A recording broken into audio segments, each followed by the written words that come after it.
Mais après, c'était une relation toxique. Une relation vraiment toxique. Et je me suis mis en pleurs. J'ai pleuré, j'ai pleuré, j'ai pleuré.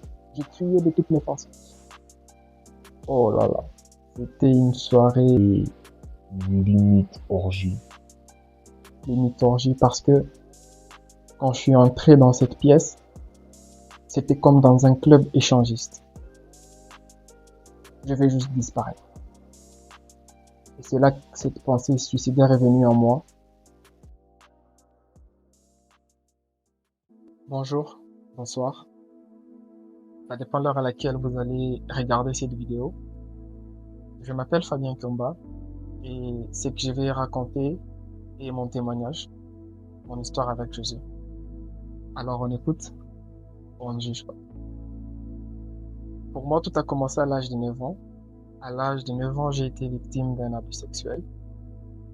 J'avais été abusé sexuellement par la grande sœur d'un ami, qui était d'ailleurs l'aîné de sa famille. Et cela s'était déroulé si rapidement que je n'avais pas compris ce qui se passait. D'ailleurs, dans mon jeune âge, je ne savais même pas que c'était un acte sexuel. Je ne savais même pas que c'était un abus, puisque j'avais décidé d'enfouir ces secrets au plus profond de moi, de n'en parler à personne. C'est en grandissant que j'ai compris que j'avais été abusé sexuellement. Et alors, nous étions en train de jouer au salon chez mon ami, et il y avait ses cousins et ses cousines qui passaient des vacances chez lui à la maison. Et soudain, sa grande sœur était venue nous chercher. Elle nous a conduits dans sa chambre. Et d'ailleurs, le jour que j'avais appris que dans cette famille, ils pratiquaient l'inceste, j'ignorais, ou j'ignore encore toujours jusqu'à ce jour, si les parents étaient au courant ou pas. Mais en entrant dans cette chambre, j'ai découvert cet acte incestueux qui s'est passé dans cette famille. Il y avait déjà les cousins et les frères qui étaient en plein acte. Et comme je l'ai dit, ça s'est passé si rapidement que la grande sœur de mon ami m'avait ôté mes vêtements. Et voilà, elle a commencé à me faire des attouchements. Elle a commencé à me serrer contre son corps. Et il s'est passé tant de choses. Alors, faut savoir que ces jours-là, il y a des choses que je n'aurais pas dû voir à mon jeune âge. Il y a des choses auxquelles je ne voulais pas participer ces jours-là. Je n'étais qu'un enfant. Et je crois que c'est là pour moi avait commencé ce qui était pornographie et masturbation. Parce que comme je l'ai dit, après cela, j'avais décidé d'enfouir ces secrets-là en moi. Et j'avais déménagé de ces quartiers. J'ai, j'ai enfoui cela en moi. Jusqu'au jour où je suis allé habiter chez ma sœur, qui venait nouvellement de se marier. Et j'étais pour ce couple comme ses premiers enfants. J'étais pour ce couple comme ses premiers-nés. Alors, je ne manquais de rien. J'avais tout ce que je voulais. Et voilà, j'ai grandissé comme tout enfant normal. J'étais aimé, j'étais choyé. Et il y avait un ordinateur à la maison. Et sur cet ordinateur, j'y faisais quelquefois mes devoirs. J'ai regardé quelquefois des films. Alors, faut savoir qu'à l'époque, il n'y avait pas une certaine accessibilité qu'il y a aujourd'hui pour accéder aux sites pornographiques, aux vidéos pornographiques. C'était des processus qui prenaient du temps. Et un jour, j'étais sur mon ordinateur. Je tombe sur un lien qui me proposait une vidéo. Et je clique sur ces liens. Je tombe sur une vidéo pornographique. Et je crois que c'est là qu'a commencé pour moi cette obsession, cette addiction à la pornographie et à la masturbation. Il faut savoir que j'étais ces garçons qui étaient si timides, qui étaient renfermés sur lui-même, qui ne sortaient pas. Voilà, je n'avais pas d'amis. Mes seuls amis étaient juste au collège. Quand j'allais au collège, je rentrais à la maison. Voilà, c'était le retour à la réalité, à la solitude. Et cela a beaucoup plus amplifié cette addiction et ces désirs en moi de découvrir plus de vidéos. Après, Je suis aussi tombé rapidement dans l'alcool. Déjà que ma première prise d'alcool, c'était avec des liqueurs fortes. Il y avait un mini-bar à la maison qui contenait plusieurs sortes d'alcool. Et moi, dans ma curiosité, dans ma fougue, j'étais là en train de goûter à tout pour voir lequel était le plus fort, lequel était le plus bon. J'ai goûté ainsi. Après, je suis passé aussi à la prise de la bière. Toujours dans le frigo aussi, il y avait quelques fois des bières que je prenais en cachette. Bien sûr, par moments, j'étais surpris par la femme de ménage, qui était d'ailleurs ma seule amie à l'époque. Et voilà, je la surprenais aussi quelquefois en train de déplacer des histoires au frigo, et voilà.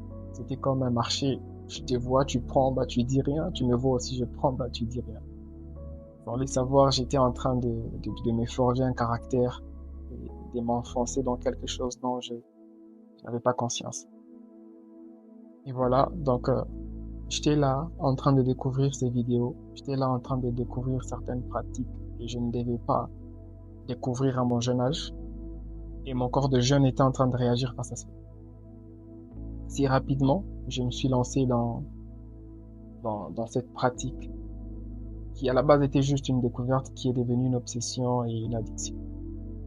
Et quand je dis une obsession et une addiction, c'est que ça ne durait pas juste l'espace d'une semaine, non. C'était chaque jour, allant à 4, 5 fois par jour. Et voilà. Donc je suis tombé dans cela, si tôt.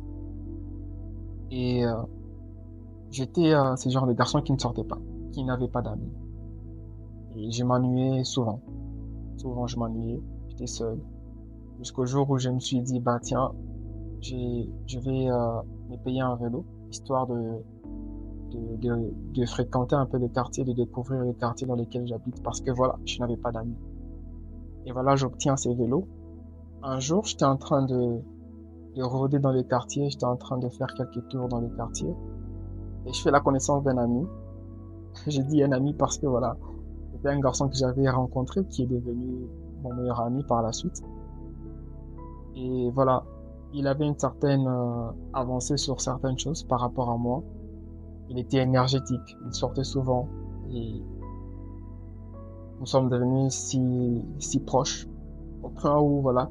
D'ailleurs, il habitait juste la maison d'à côté de chez moi et nous sommes devenus si proches comme des frères. Des fois, j'ai passé des nuits chez lui, il passait des nuits chez moi. Les parents se connaissaient et voilà. Alors, suite à cela, nous sommes devenus si proches et voilà, un jour, faut savoir que lui fréquentait une école qui n'était pas au système éducatif congolais et ça faisait que parfois j'étais en vacances, lui il était au cours et quelquefois moi j'étais au cours et lui il était en vacances. Et à la clôture de l'année, il y avait toujours un événement qui s'organisait à son école et voilà, il m'y invite, il me dit viens, on va passer du temps ensemble. Et voilà, j'y vais à cet événement, cette fête. Et voilà, on y passe du temps. Il me présente à ses amis. Et voilà, on a passé des bons moments. Et par après, il me dit, à chaque fois, on organise toujours une soirée. Il y a un garçon de ma classe qui organise toujours une soirée. On se retrouve juste entre nous. Et là, je réponds tout de suite, ouais, j'aimerais y aller. Il me dit, ah, ok, tu peux venir, mais simplement, tu devras dire chez toi que tu vas passer la nuit chez moi. Nous étions très proches. Donc, il n'y avait pas de problème que je passe la nuit chez lui. Voilà, je rentre à la maison, je préviens que je vais passer la nuit chez elle. Pas de problème. Et voilà, la nuit, on sort. Il faut savoir que cet ami-là, il avait aussi une certaine liberté. Une certaine liberté de sortir et de rentrer. Il avait un chauffeur qui l'accompagnait. Et voilà, on va à cette soirée. Et je passe du gars qui ne sortait pas à un gars qui va directement à une soirée. Et à cette soirée-là, il s'est passé des choses que je ne devais pas voir. J'ai assisté à des choses que je ne devais pas assister. Et voilà, on arrive à cette soirée, il me présente à ses amis. Et voilà, j'arrive dans un milieu qui n'est pas le mien. Et bizarrement, quand t'arrives quelque part, c'est pas ton monde, ça cessé. Ça cessé parce que voilà, ils étaient dans leur monde. Il y avait des garçons qui fumaient, il y avait des filles dans la piscine. C'était vraiment une soirée, voilà, comme tous les jeunes en rêvent souvent. Et voilà, j'arrive dans ces mondes-là. J'étais obligé de faire comme eux parce que voilà, c'était une première fois pour moi, mais eux, ils avaient l'habitude. Et mon ami voyait bien cela que je n'étais pas dans mon élément. Alors il essayait de me présenter un peu à tout le monde. Ben, j'ai joué quand même le jeu de ce gars qui s'y connaît, mais voilà, ça se voyait. Et voilà, à cette soirée, on s'amusait. Et il y avait une fille qui ne cessait pas de me regarder, qui ne cessait pas de me sourire. Et la fille m'avait approché. Elle m'avait approché, on a parlé ensemble, on a été à échanger jusqu'à nos numéros et voilà. Et puis cette fille, je l'avais plus revue après cette soirée, mais on avait gardé contact. Mais simplement, à un moment, il y a mon ami qui m'attire vers une pièce. Il me dit, viens m'accompagner quelque part. Voilà, on va dans cette pièce-là. Oh là là. C'était une soirée limite orgie. Limite orgie parce que quand je suis entré dans cette pièce, c'était comme dans un club échangiste. Je crois que vous connaissez tous ce que c'est un club échangiste. Donc, il y avait des filles et des garçons qui étaient là, 3 à 4, en plein acte sexuel. Il y a des choses que je ne devais pas voir ce jour-là. Des choses que je ne devais pas pratiquer moi-même ce jour-là. Mais voilà. C'était dans cet élan, dans cette folie-là. J'étais dedans, fallait que je le fasse. Et d'ailleurs, c'était à cette première soirée pour moi que j'avais connu une femme. Et c'était un plan à trois. Il y avait mon ami et une fille que je ne connaissais même pas. Voilà, on s'est lancé à faire des choses, des histoires. J'étais là en train de découvrir des choses dont je n'avais pas accès. Je passais du gars qui ne sortait pas au gars qui fréquente des soirées et à sa toute première soirée, voilà, tu découvres des choses qui sont limite orgie, une sexualité déréglée, voilà, une débauche totale. Pour moi, c'était comme une cache causée, voilà, comme qui dirait, je venais d'accomplir quelque chose, alors que je m'exposais à quelque chose dont je ne savais pas qui sera par après une addiction, une obsession pour moi. Et voilà, la soirée avait pris fin. S'il était temps de rentrer, j'étais rentré à la maison tout content, tout joyeux de ce que j'avais fait. J'étais jeune et après cela, j'ai commencé à sortir. J'ai commencé à sortir avec cet ami, devenu un peu ma vie. Je commençais à sortir quelquefois, à prendre de l'alcool et tout ça à l'insu des personnes à la maison. Personne ne savait que c'était ça ma vie. On rajoute à cela que j'étais souvent seul. Donc, j'ai profité de, de cette chose qui est arrivée dans ma vie. Je suis passé du gars qui sortait pas directement, tu sors, tu commences à fréquenter des gens, tu commences à avoir des contacts. Il faut savoir qu'à l'époque, tout ce qui nous amusait, nous, c'était juste avoir la popularité, voilà, juste avoir les numéros des filles, parler avec quelques filles. C'était ce qui nous amusait, et voilà, jouer au caïd alors que tu ne l'es pas du tout. Et un jour, à une soirée, j'ai fait la rencontre d'une fille qui d'ailleurs, avec qui je me suis mis ensemble. Mais après, c'était une relation toxique. Une relation vraiment toxique. Et c'est cette relation que je dirais qui m'a encore davantage enfoncé dans tout ce qui était pornographie et masturbation. Pourquoi? La fille était plus âgée que moi. Alors plus âgée que moi. Pas tellement, mais elle était âgée plus que moi parce que voilà, elle avait une certaine avance sur beaucoup de choses. Alors beaucoup de choses. Et à chaque fois qu'on se voyait, c'était des pratiques obscènes. C'était des pratiques limite orgie. Et quelquefois, ça me dépassait et je ne voulais pas, en tout cas, m'avouer vaincu. Au point où, voilà, à chaque fois, je rentrais à la maison pour comme qui dirait, me former davantage avec ces vidéos pornographiques pour venir faire quelque chose de nouveau avec elle, pour que vraiment elle puisse sentir que voilà, j'assumais, voilà, que j'étais aussi dans la chose. Et quelquefois, elle s'est rendue compte que j'ai forcé certaines choses et ça a duré longtemps, très longtemps même.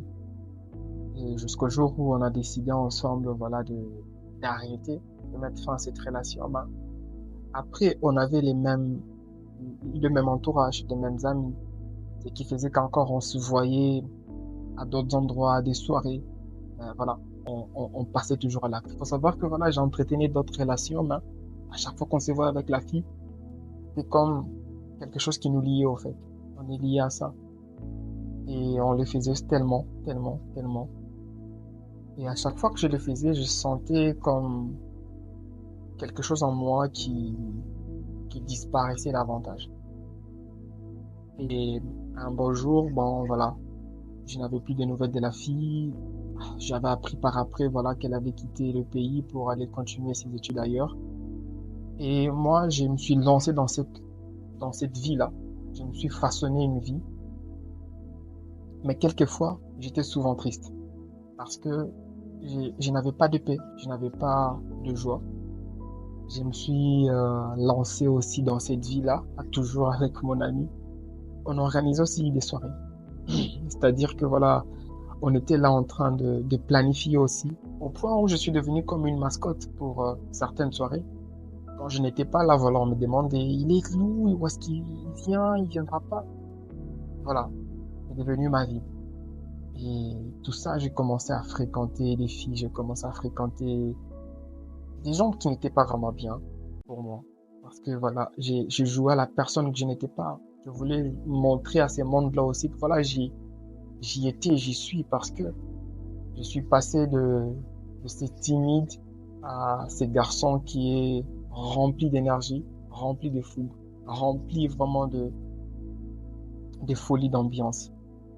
Et à un moment, je me suis rendu compte que au sein de ma famille, il y avait une personnalité politique qui était très très élevée et j'avais accessibilité à des choses qu'un jeune de mon âge ne devait pas avoir. J'avais cette facilité-là, cette disponibilité que je ne devais pas avoir à mon âge. Rapidement, j'ai appris à conduire. J'ai commencé à sortir avec les véhicules. Et c'est là que ma vie a commencé à prendre encore un autre tournant. J'ai commencé à fréquenter les boîtes de nuit. J'ai commencé à faire des bêtises vraiment. Des bêtises avec des amis. On a commencé à faire des courses dans les rues. On a commencé voilà, à se lancer dans tout ce que les jeunes de notre âge pouvaient se lancer. Et beaucoup plus la débauche, la sexualité, c'était vraiment ça. Et à chaque fois que je faisais cela, à chaque fois que je me trouvais dans ces mondes-là, j'étais là comme qui dirait pour amuser les autres. Et quand je rentrais à la maison, je manquais cette paix. Je me disais, mais ben voilà, j'ai eu à faire telle chose, mais je devais être heureux de ce que je fais, mais je ne trouvais pas cette paix, je ne trouvais pas cette joie en moi. Mais après, ben voilà, je connaissais pas encore les seigneurs et je me lançais dans tout ce que je voulais. Et jusqu'à un jour, nous sommes sortis, mes amis et moi, nous sommes allés dans une soirée. Et à cette soirée-là, j'ai rencontré l'une de mes ex qui était en couple avec un garçon. C'est à l'époque que j'avais découvert qu'il y avait des gangs, ou quelque chose comme ça. Il y avait des groupes de garçons qui ne s'entendaient pas avec tel, qui ne s'entendaient pas avec les autres. Et je débarque à cette soirée, je trouve, bah, c'est mon ex quand même, je parle avec elle. Et il y a un garçon d'un groupe rival, je peux dire ça, rival qui me voit en train de causer avec la fille, qui prévient les autres que voilà, il y a tel garçon qui aborde l'une de nos filles.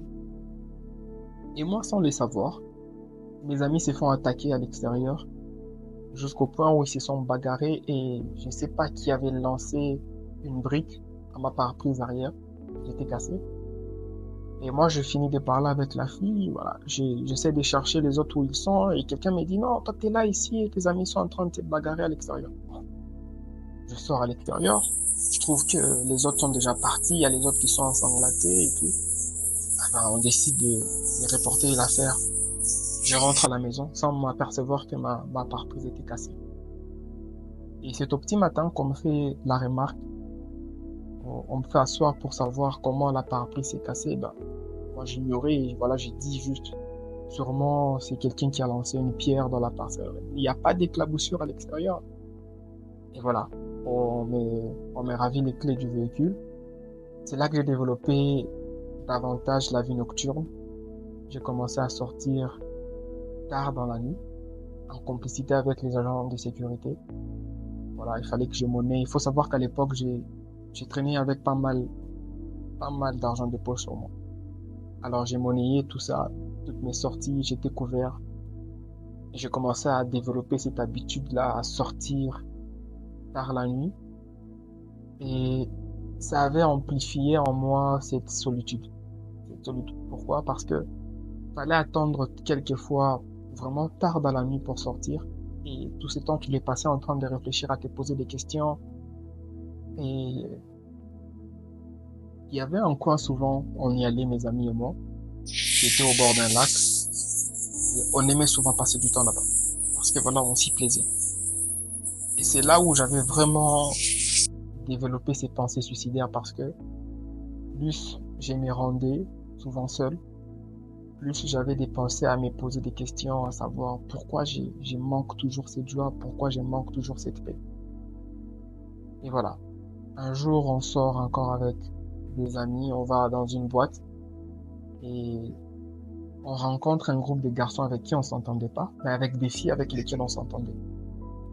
Je ne sais pas vraiment qu'est-ce qui s'était passé ou l'idée qui nous avait prise, voilà, de réunir les tables ensemble parce que on a voulu être play. Et voilà, on s'est mis ensemble, on s'associe. Faut savoir que ces jours-là, j'étais vraiment sous, hein. J'avais pris beaucoup, alors beaucoup de bière. Et à un moment, j'ai vu des bouteilles qui volaient de partout. Et j'ai reçu un coup à la tête. J'étais vraiment dans les vapes et je tombe au sol. Je me réveille au petit matin.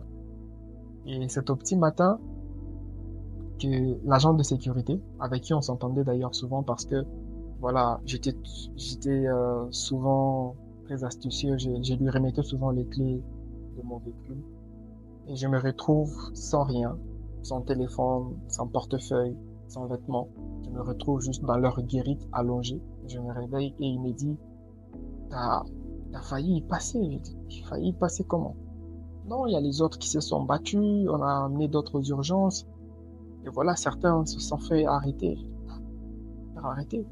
C'est si grave que ça. Il me dit, ah, peut-être lorsque tu verras les autres, tu t'en rendras compte. Sur le champ, ça ne m'a rien fait. Je suis parti, je rentre à la maison et j'ai essayé de contacter les autres. J'ai appris ce qui s'était passé. Il y avait un garçon qui s'était chamaillé avec un autre qui ont commencé à se battre et voilà, tout le monde se sont mêlés. Ben, tout cela ne m'a pas interpellé. Ça ne m'a pas fait quelque chose. Moi, j'ai continué avec ma vie jusqu'au jour où j'étais vraiment dans cette dépression parce que mes relations n'étaient pas des relations assez saines. C'était souvent des relations toxiques, très toxiques même. Et j'étais vraiment dans cette dépression et je me posais des questions. Pourquoi je n'arrive pas à être en paix? Pourquoi je n'arrive pas à être joyeux? Pourtant, je sais je sais que je veux, j'ai un véhicule, j'ai des filles à m'apporter, j'ai des amis et tout. Et voilà, je m'étais dit, en tout cas, si je n'arrive pas à être heureux, je vais juste disparaître. Et c'est là que cette pensée suicidaire est venue en moi, qui m'a poussé à me rendre à ces lacs. Et je suis sorti avec le véhicule. Faut savoir que avant, je m'étais vraiment, alors vraiment enivré. Et je suis sorti avec le véhicule. J'accélérais dans l'allée qui menait à ces lacs-là. Et le véhicule a coupé. Le moteur a coupé. Faut savoir qu'avec un moteur manuel, quand le véhicule coupe, il se met en arrêt total. Alors il s'est mis en arrêt. Je me suis dit, tant pis, je vais continuer parce que je me disais, si j'accélère et je tombe jusque dans les lacs, voilà, je vais disparaître. On ne parlerait plus de Fabien, Fabien va disparaître. Et voilà, je passerai pour incognito. Mais je ne sais pas ce qui s'était passé ce jour-là. Et en me rendant à ces lacs, j'ai, j'ai rencontré quelqu'un qui était là aussi. Il faut savoir qu'il y a beaucoup de gens qui s'y rendaient parce que c'était beau avec les lumières et il y avait un air frais. Et voilà, il prenait sa bière aussi. Moi aussi, je prenais ma bière. On a commencé à échanger. Et il me dit, qu'est-ce qui te mène ici? Je lui dis, bah, j'ai envie juste de passer de l'air. Il me dit, moi également. Et bizarrement, il a commencé à me faire la morale. Il a commencé à me dire, bah, tu sais, on a encore la vie devant nous, on est encore jeune. Moi, quand je viens ici, je réfléchis souvent à qui je veux devenir. Et il a commencé à me parler de Jésus. Il me dit, voilà, tu sais, il y a toujours une solution à tout. Et souvent, on me dit que Jésus règle tout. Il faut savoir que j'étais un religieux. Parce qu'à l'époque, voilà, j'ai fréquenté l'église universelle. J'appelle l'église universelle. J'étais un religieux. Moi, c'était les dimanches à l'église et c'est la première fois qu'on me parle de Jésus. Ben, je sais juste que quand je vais à la messe, je sais que Jésus, c'est le Fils de Dieu. Voilà. Ma mère, c'était Jésus. Joseph l'a fait grandir. Je connaissais rien de tout cela. Et voilà, il me dit, Jésus peut tout changer, il peut tout régler. Sur le champ, j'ai pas pris ça en considération. Et peu de temps après, j'ai quitté mon ancien quartier. Je suis allé dans un nouveau quartier. Ce qui fait que je me suis fait encore de nouveaux amis. Et dans ce nouveau quartier, j'ai rencontré encore un ami. Il faut savoir que cet ami-là était le fils d'une personnalité politique très élevée dans notre ville. Et voilà, c'est par lui que j'ai intégré un cercle des enfants de. Voilà, quand ton papa est, ta maman est, voilà, on t'appelle le fils de, la fille de. Et arrivé dans ce cercle, c'était un cercle très restreint, très fermé. Et voilà, j'ai intégré ce cercle. Et voilà, on me posait des questions. Oh, et toi, tu viens d'où? C'est qui? Oh, j'ai dit le nom. Ah oui, vraiment? Ok. Et facilement, tu t'es fait accepter. C'est comme qui dirait, tu t'es fait adopter dans cette famille. Il faut savoir qu'il y avait vraiment dans ce cercle des enfants de généraux, des enfants de députés, voilà, des personnalités publiques influentes dans le pays. Et dans notre folie, on était vraiment des têtes en panne, qu'on faisait des bêtises au point où on défiait même souvent les agents de l'ordre, on défiait même, voilà, les forces de police parce que on se croyait intouchable. On se croyait intouchable, on faisait des bêtises. Et on s'est lancé dans des courses de rue, on faisait des histoires qui, à nous voir, nous étions des enfants normaux, mais on faisait des histoires des enfants des gens qui ont 25 ans, je sais pas, adultes. Et en intégrant ces cercles, c'est là où ma vie a pris encore un autre tournant. Je me suis enfoncé encore davantage dans une vie qui n'était pas la mienne. Voilà, il fallait vraiment montrer aux autres que tu y es, alors que tu n'es pas. Et j'ai sombré encore davantage dans une vie des facettes. Qui souvent j'étais là à amuser les autres, j'étais là à réconforter les autres, mais moi-même je me battais en moi-même avec cette dépression, ces pensées suicidaires. Je n'arrêtais toujours pas de me dire qu'un jour je dois disparaître, je dois disparaître. Et voilà, je continue à mener mon train de vie avec tout ce qui m'entourait. Et un jour, tellement que nous avons pris d'alcool avec mon ami, nous étions en train de rentrer. Il faut savoir qu'on habitait un quartier qui était souvent éveillé, donc même aux heures tardives, il y avait des gens qui circulaient. Et on a rencontré des professionnels de sexe. On taquinait quelques-unes, mais voilà, en les taquinant, ils répondaient. Et bah, j'ai dit à mon ami, pourquoi pas on pourrait en prendre pour essayer aussi. Bah, sur le champ, lui aussi, il accepte. Il me dit, bah d'accord, on peut le faire. Et voilà, on en prend. C'est devenu aussi une habitude. À chaque fois qu'on n'avait pas la possibilité d'avoir ça auprès de nos relations ou auprès de quelques amis, de fréquenter des professionnels du sexe. C'est devenu aussi une vie.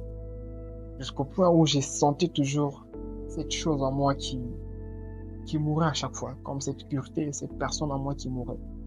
Et ça ne me rendait pas fier. Ça ne me rendait pas fier. Je me posais des questions. Pourquoi j'ai fait ça? C'est pas moi. Je pouvais les faire avec une autre fille, mais pas quand même une professionnelle de sexe. Après, tellement que c'était à la mode. Parce que voilà, on racontait toujours dans le groupe ou lorsqu'on se voyait entre amis nos exploits. Voilà, moi j'ai fait ceci, moi j'ai fait cela. Point où même avec certaines filles, on les racontait auprès d'amis, on les disait, bah voilà, moi cette fille, je fais ceci, cela avec elle. Ça, c'est comme qui dirait que ça augmentait une cote de popularité, mais c'était banalité tout ça. Parce que voilà, on a détruit des vies, on a détruit des filles comme ça. Par ce moment, on inventait, on disait des choses qui n'étaient pas vraies. Ça a détruit certaines réputations comme ça. Et bon, voilà. On était jeunes. On voulait aussi être à la mode. On voulait aussi être connu. Et jusqu'au jour où j'ai, j'ai commencé à vouloir connaître une certaine vérité. J'ai voulu savoir où est-ce que ça me menait tout ça. Je commence à me poser des questions parce que voilà, j'ai voulu aussi changer. J'ai voulu aussi être une bonne personne parce que j'avais une amie à l'époque vous savez, il y a toujours quelqu'un dans votre entourage qui est là, qui participe quelquefois à tout ce que vous faites comme bêtise, mais cette personne n'est pas sa vie. Elle ne te lance pas dans ce. Et elle me parlait souvent, Fabien, c'est pas ta vie. Trouve-toi une meilleure vie. Arrête avec ceci, arrête avec cela. Ben, moi, pour moi, j'avais l'impression qu'elle me dérangeait, mais après, ça travaillait sur ma conscience parce que je ne voulais pas montrer cette faiblesse-là, ce côté faible-là, que j'étais dépressif. Je me renfermais. C'était vraiment quelque chose de pas bien. D'ailleurs, lorsque vous êtes dépressif, faut en parler, hein. Faut en parler parce que vous vous détruisez sans le savoir en gardant le silence. Il y a toujours quelqu'un qui va vous aider à vous sortir de ça. Et les premiers signes qui montrent qu'une personne est dépressive, elle s'éloigne. Elle se renferme sur soi. Et c'était ça, moi. C'était ça, moi, parce qu'à un moment, je m'éloignais de mes amis. J'ai développé une certaine vie nocturne, seule. Je me rendais souvent au lac, toujours avec des pensées suicidaires. Mais je ne trouvais pas la force de me lancer dans, dans ce lac-là pour disparaître. Mais j'avais toujours cette pensée qui traversait. Et un jour, j'étais en train de prendre ma bière dans ma chambre avec mon frère. On regardait un match de foot d'ailleurs. Et voilà. Après les matchs, je me suis endormi. Et mon frère avait pour habitude de regarder les informations tard dans la nuit. Et en regardant les informations, j'étais éveillé. J'étais éveillé dans Slash. Donc j'étais éveillé. Et soudain, j'entends dans le couloir des pas et des voix. J'entends une femme qui dit, attends, je n'ai pas encore fini. Elle s'exprimait en swahili. Et je vois la porte de ma chambre s'ouvrir. Je vois deux masses d'hommes qui entrent dans ma chambre, un homme et une femme. Et l'homme venait pour m'étrangler. Et quand il venait m'étrangler, la femme était derrière lui, en train de faire, comme tu dirais, des incantations. Elle sursautait sur elle-même, elle disait des paroles que je n'arrivais pas à saisir. Et l'homme a commencé à m'étrangler. Et plus il m'étranglait, je sentais comme ma force qui me quittait. Et moi, le premier réflexe, c'était de crier, voilà, de faire appel à mon frère qui était à côté de moi. Je criais son nom, j'essayais de tapoter. Je me rendais compte, en fait, qu'il ne m'entendait pas, qu'il ne voyait pas ce qui se passait. Et voilà, je me suis mis en panique parce que je me voyais quitter mon corps, je voyais mon corps allongé, mais moi, je me voyais partir. Et j'ai eu un réflexe de crier Jésus, mais rien. J'ai crié encore Jésus, rien. Alors, je me suis dit, voilà, si je pars, c'est fini pour moi. J'ai commencé à paniquer. Et je ne sais pas ce qui s'était passé. J'ai juste dit, Seigneur, si tu me sauves, voilà, j'arrête. Et subitement, quand j'ai dit, Seigneur, si tu me sauves, j'arrête tout. J'ai crié Jésus. L'homme m'a lâché. Et la femme était la première à partir. Je me souviens très bien. Elle était la première à partir. Et à l'époque, il y avait des escaliers chez moi qui étaient en bois. J'ai j'ai entendu ses pas qui faisaient toum, toum, toum. Elle courait. Et l'homme, avant de partir, m'a regardé et il m'a dit, c'est pas fini. Il est parti aussi. Et là, je me suis endormi profondément, dans un sommeil profond, jusqu'au petit matin. Et je me suis réveillé vraiment en sursaut. Mon frère était encore dans ma chambre. Et voilà, je lui dis, mais quel genre de grand frère? On était là en train de m'agresser. J'ai crié ton nom, je t'ai appelé. Et toi, tu ne fais rien pour m'aider. Il me regarde avec un air bizarre. Il me dit, qu'est-ce qui se passe? Tu as pris trop de bière, un verre de trop, quoi. Il m'a dit ça. Moi, je savais que c'était pas l'alcool. J'ai vu, j'ai senti. Et je me suis dit, j'ai pas voulu engager la discussion. Et voilà, ça a commencé à travailler en moi. Je me suis dit, qu'est-ce qui s'était passé? Il faut savoir que j'ai fréquenté à l'époque l'église universelle. Voilà, je m'étais rendu au confessionnal. J'en ai parlé. On m'a dit de faire ce qu'il fallait faire. Mais j'avais toujours cette peur-là en moi. Et je commence à me poser des questions. Qu'est-ce qui s'était passé? Il faut savoir qu'après tout ça, bah, j'ai continué avec ma vie. J'ai pas arrêté avec ce que je faisais. J'ai continué. Jusqu'au jour où, encore, j'étais en voyage, passé mes vacances. Et je m'étais fait accompagner par mes frères et maman. Et voilà. Arrivé au lieu des vacances, il y avait une soirée qui était organisée sur une île, Zanzibar. Et il y avait une promotion sur les billets d'embarcation. C'était juste non loin de Darsan. Et voilà. Et on décide, mes frères et moi, d'y aller parce qu'il y avait une soirée qui était organisée. On attendait jusqu'à notre mère se couche pour qu'on puisse y aller. Et voilà. On s'apprêtait à y aller. On avait pris nos billets. Au moment où je m'apprêtais, ben voilà, j'étais dans ma chambre. Je vais sortir, j'étais prêt, je vais sortir. Il y a comme une force qui m'a poussé, qui m'a plaqué au sol. C'était comme une présence qui me pressait.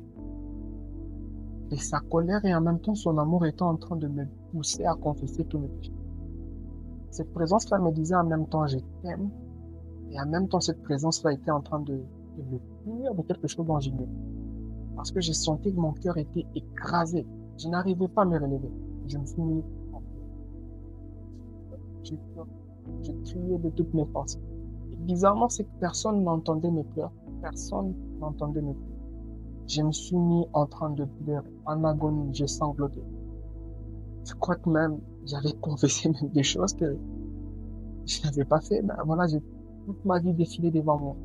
Et je disais à cette présence, pardonne-moi, pardonne-moi, pardonne-moi pour ceci, pardonne-moi pour cela. Je pleurais tellement. Je suppliais cette présence de me laisser tranquille parce que j'avais l'impression d'être matraqué par cette présence.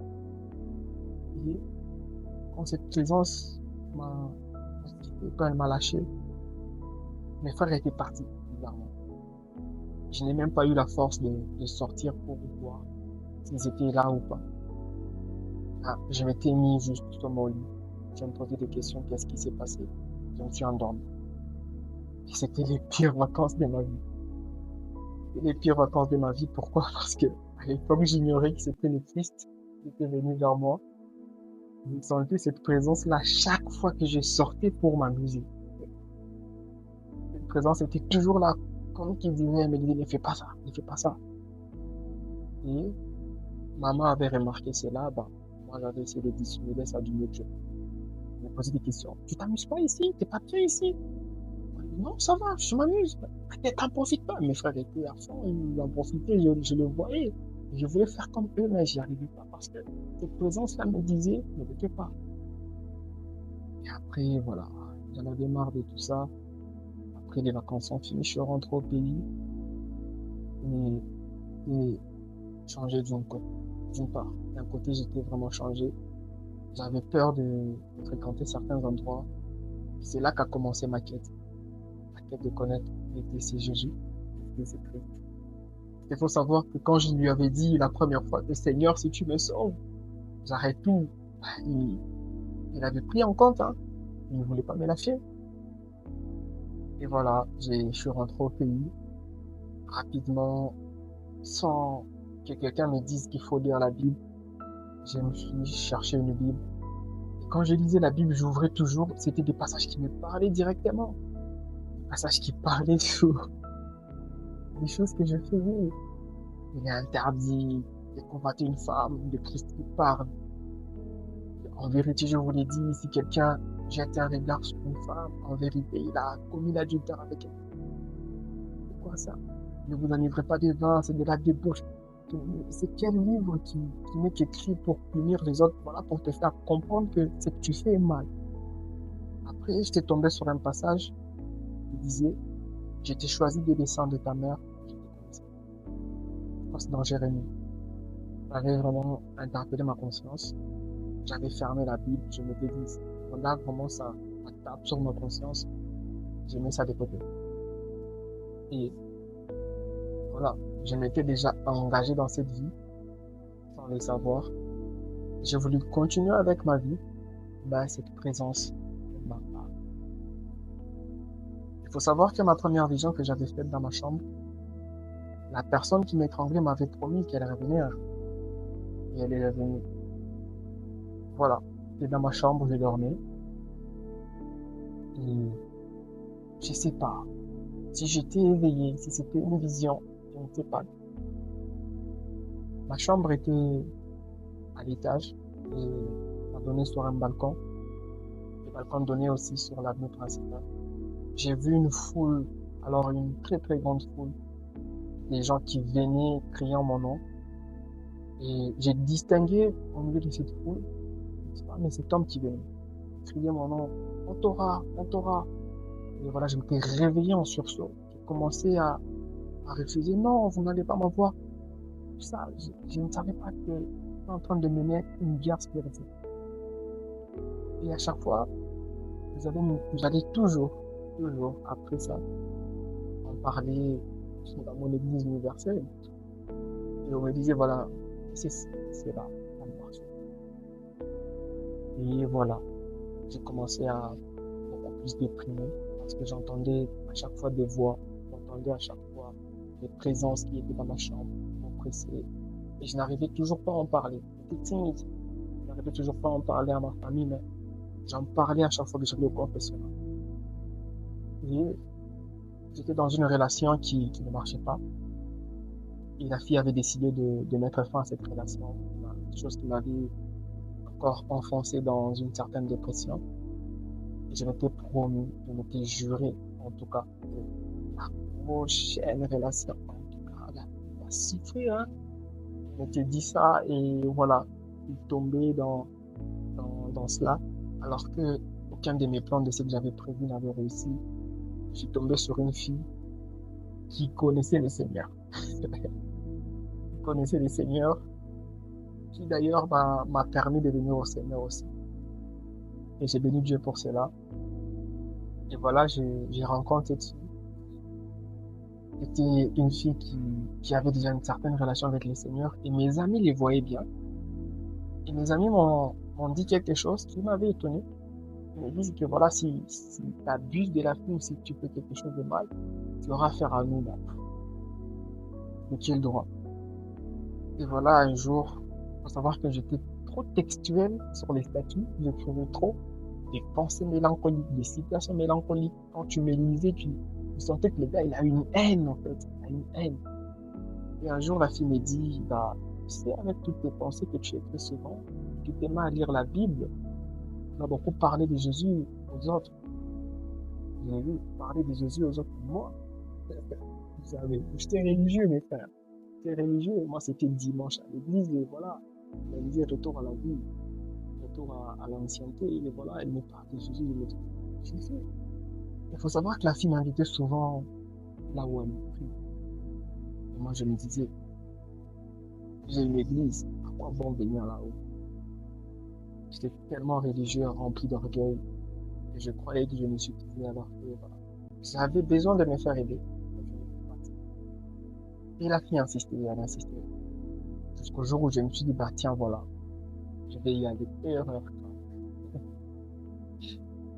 grave. Et voilà, j'ai décidé d'y aller. D'ailleurs, c'était non loin de chez moi. Je me suis dit, bah, tiens, je vais utiliser le véhicule, comme ça, j'arriverai en retard et ça sera fini et je ne vais pas traîner là. Et voilà, en marchant, je me souviens qu'il y a un ami qui habite non loin sur l'avenue. Je me dis, bah, tiens, je vais aller leur rendre visite et il pourra me retenir, comme ça, je ne peux pas aller. C'est comme si quelque chose qui me dit de pas y aller. Et voilà, j'arrive chez cet ami et il me dit, bah, bien habillé comme ça, tu vas où? Je lui dis, bah, ouais, il y a tel qui m'a invité sur l'église et tout. Il me dit, ah bon, bah, on y va carrément. Je dis, mais c'est quoi ça? Moi, je viens pour que tu me retires. Mais tu me dis qu'on y va. On s'est mis en route, on est arrivé. La première fois d'être dans une église, église des réveils, en décembre. Et je trouve des gens en feu, en train de prier en langue, tout nouveau pour moi. Des gens en train de crier, tout nouveau pour moi. Faut savoir que dans l'église universelle, il n'y a pas tout ça. C'est pas ça. Et voilà, moi, je suis là, en train de faire mes prières de l'église universelle. Dans mon coin, bah, je n'ose même pas ouvrir la bouche. Et voilà, l'église a pris fin. Elle était toute contente de me voir. Elle m'a présenté. Et ben, moi, je quitte là avec mon ami. On a critiqué, discuté. On avait blasphémé. Et tout de suite, on allait prendre l'alcool. Et voilà, on a continué ainsi. Et rapidement, avec la fille, on s'est mis ensemble. Il faut savoir que j'étais toujours dans cette quête de vérité. Et j'ai commencé encore à vivre beaucoup des expériences personnelles. Jusqu'au jour où je me suis dit, bah, faut en parler. J'ai en parlé à la fille. Elle m'a conduit vers son père spirituel, qui d'ailleurs était devenu à un moment aussi mon père spirituel. Et rapidement, je me suis mis à servir dans ce lieu. Et voilà, j'ai décidé de quitter l'église universelle, chose qui m'a coûté l'exclusion de la famille, de la maison en fait. Il a été chassé. Et j'avais ôté tout ce qui était crucifix, effigie, des Jésus, chapelet et autres.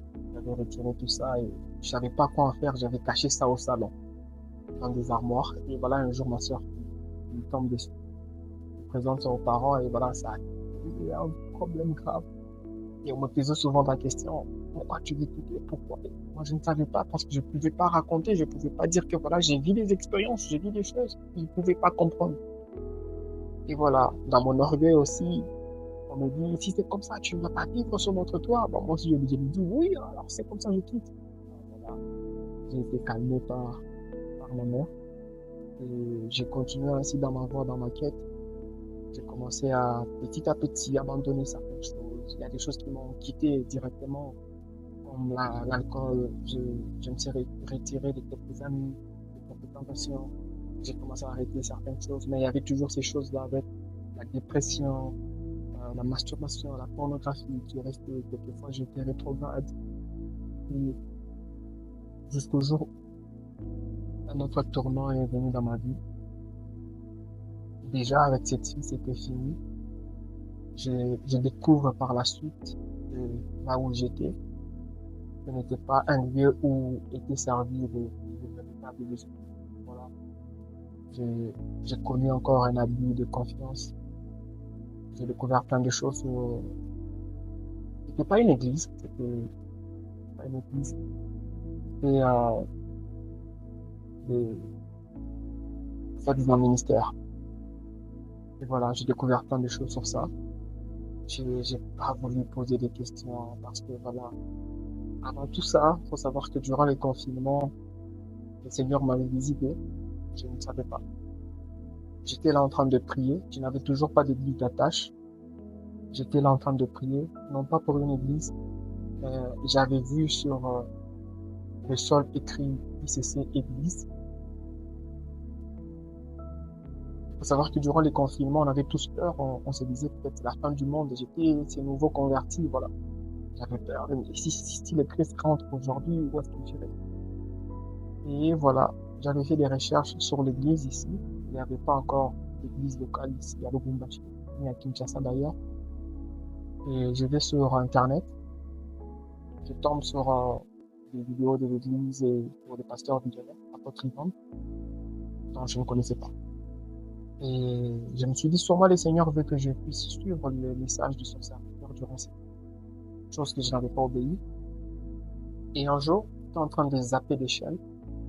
Et durant même ce même confinement que j'ai découvert l'existence de la chaîne EMCI, je tombe sur l'une des prédications de l'apôtre Ivan qui déclarait décennie après cette ce sera une décennie de la domination.